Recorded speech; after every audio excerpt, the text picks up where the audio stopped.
The Los Angeles Rams had a playoff game wrapped up, and then Caleb Williams made one of the greatest throws you'll ever see. Their season was falling apart, and then Cam Curl got the ball back for the offense, and Harrison Mevis kicked through the kick of his life, and the Rams are moving on to the NFC Championship game. This is Nate Atkins from The Athletic coming to you from Soldier Field in the snow after the Rams notched a 20-17 overtime victory over the Chicago Bears to advance through the divisional playoffs. And it's just one of the craziest playoff games you'll ever watch. And I think I said that last week in Carolina, but this one had everything in it that can make for a crazy game. It had this kind of environment where you see the snow coming down and it's under 20 degrees and the wind is here coming off the lake. You had what was mostly a very defensive battle and in hard conditions to throw the ball, and a Rams team that just wanted to stick with that for some strange reason that Sean McVay seemed to regret after the game, just throwing it so many more times and running it. And Matthew Stafford, Devontae Adams, Puka Nacua, none of them seem to have it the way they have the rest of this season when they got out here in these elements. But they were able to play from in front in the fourth quarter because the defense and the special teams, which at times had been the reasons that they haven't pulled out some of these crazy games, they were making all the plays.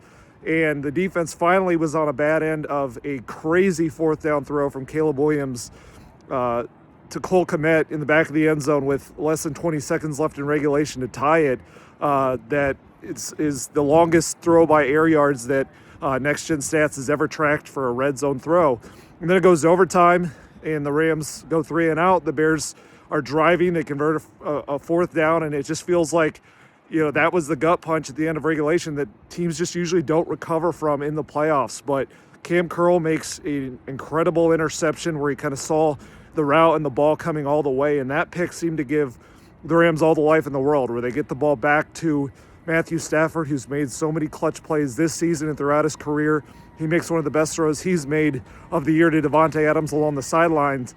Puka Nacua converts a third down with his trademark toughness, and then Harrison Mevis, who has always said he's built for these elements, he proved it tonight by kicking through a 42-yard game winner. So the Rams are moving on. They're going to face the Seattle Seahawks for the NFC Championship game, and it's going to be round 3 between two teams that have been separated by 1 point in their matchups this season and basically no yards. So all the Rams' goals are right there, even in a game and a day when it felt like it was all slipping away. 2 straight weeks, they're starting to pull out the crazy finishes that were hurting them during the regular season.